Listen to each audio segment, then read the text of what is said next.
तो एनडीए के उम्मीदवार और महाराष्ट्र के राज्यपाल रहे सीपी राधाकृष्णन भारत के नए उपराष्ट्रपति चुन लिए गए हैं। राज्यसभा महासचिव पीसी मोदी ने बताया कि उन्हें 452 प्रथम वरीयता मत मिले हैं।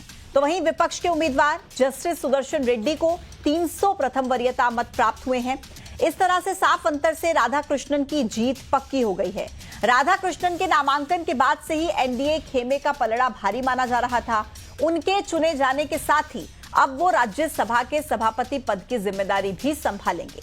लेकिन फिर एक बार सवाल विपक्ष की एकजुटता पर खड़ा हो गया है।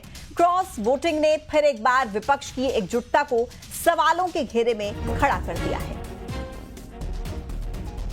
तो बड़ी खबर आपको दे रहे हैं, देश को नए उपराष्ट्रपति मिल गए हैं सीपी राधाकृष्णन। लेकिन एक बड़ा सवाल इस बीच जो खड़ा हो रहा है वो ये कि क्रॉस वोटिंग क्या हुई है, क्योंकि उम्मीद से ज्यादा वोट एनडीए के उम्मीदवार को मिले हैं।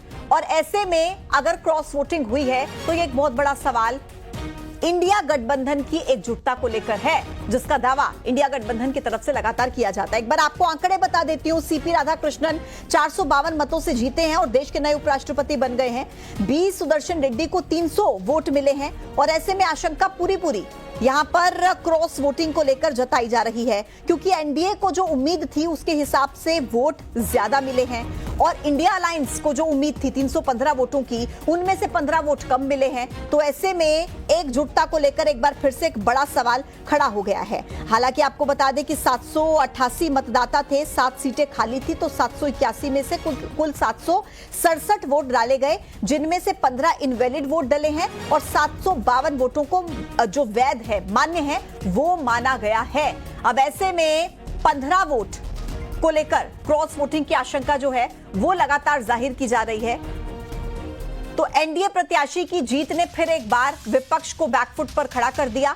सवाल यह खड़ा हो गया कि बिहार चुनाव को लेकर, क्योंकि विपक्ष की गुटबाजी को बीजेपी और एनडीए दल के नेता जमकर अब भुनाएंगे। आज महाडिबेट में इस पर चर्चा करेंगे, लेकिन पहले नजर आज के सवालों पर डाल लेते हैं। सवाल नंबर 1 यह है कि क्या जो है एनडीए की जीत से विपक्ष एक बार फिर से बैकफुट पर आ गया, ये बड़ा सवाल, इसको लेकर चर्चा होगी। इसके अलावा चर्चा दूसरे सवाल पर होगी, क्या बिहार चुनाव पर इसका असर पड़ेगा, क्योंकि उससे पहले ये अग्नि परीक्षा के तौर पर माना जा रहा था। फिर सवाल नंबर 3 जो आता है वो ये कि विपक्ष की एकजुटता क्या दिखावा है, क्योंकि लगातार कहा तो यही जाता है कि विपक्ष एकजुट है, लेकिन क्या वाकई विपक्ष एकजुट है? आज इन्हीं सवालों के इर्द गिर्द आज महाडिबेट में चर्चा होगी। मेरे साथ खास मेहमानों का पैनल इस वक्त चर्चा में शामिल है।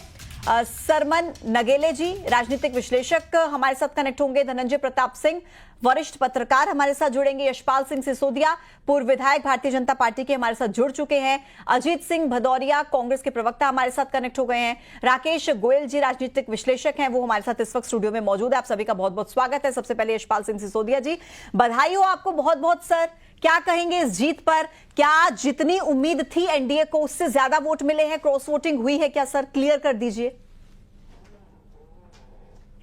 कांग्रेस इन दिनों पूरे देश में आंदोलनों के माध्यम से, प्रदर्शन के माध्यम से वोट चोरी हो गया, वोट चोरी हो गया, वोट चोरी हो गया, चिल्ला चिल्ला करके गला फाड़ रहे थे। बहुत जिम्मेदार कांग्रेस के गठबंधन के, इंडी गठबंधन के लोगों ने क्रॉस वोटिंग कर करके 15 वोट कांग्रेस के गठबंधन को, इंडी गठबंधन को कम मिले हैं। 315 की उम्मीद थी, जैसा कि आपने रिपोर्ट बताया है, 300 ही मिल पाए। ये क्रॉस वोटिंग इस बात का द्योतक है कि उपराष्ट्रपति जी के चुनाव को लेकर के एनडीए के गठबंधन की बातों को, विचारों को समर्थन देने वाले जो इंडिया गठबंधन के लोग थे, उन्होंने भी भारतीय जनता पार्टी के नेतृत्व वाले गठबंधन को स्वीकारोक्ति प्रदान की है। और देखिए क्या योग बना है पूजा जी, 15वां उपराष्ट्रपति निर्वाचित हुआ है और 15 वोट क्रॉस वोट हो गए हैं। 15 वोटों की कमी का खामियाजा कांग्रेस को भुगतना पड़ेगा। और जैसा कि आपने रिपोर्ट में अभी बताया था, जो प्रश्न इर्द गिर्द रहेंगे, बिहार के चुनाव में भी इस बात को लेकर के स्थिति परिलक्षित होगी कि जो गठबंधन है मोदी जी के नेतृत्व वाली भारतीय जनता पार्टी की सरकार वाला एनडीए का, वो बहुत मजबूत गठबंधन है और उसी को लेकर के हम आने वाले समय में भी जिस प्रकार से सफलता और उपराष्ट्रपति के चुनाव में प्राप्त करी है, आगे भी भारतीय जनता पार्टी के नेतृत्व वाले गठबंधन को इस प्रकार की सफलताएं प्राप्त होगी। ठीक है सर। अजित सिंह भदौरिया जी, सर क्या कहेंगे, क्योंकि देखिए 315 वोट को लेकर तो आप लोग दावा कर रहे थे कि 315 वोट तो आएंगे ही, लेकिन 300 वोट मिलते हैं तो ये क्रॉस वोटिंग तो कहीं ना कहीं हुई है।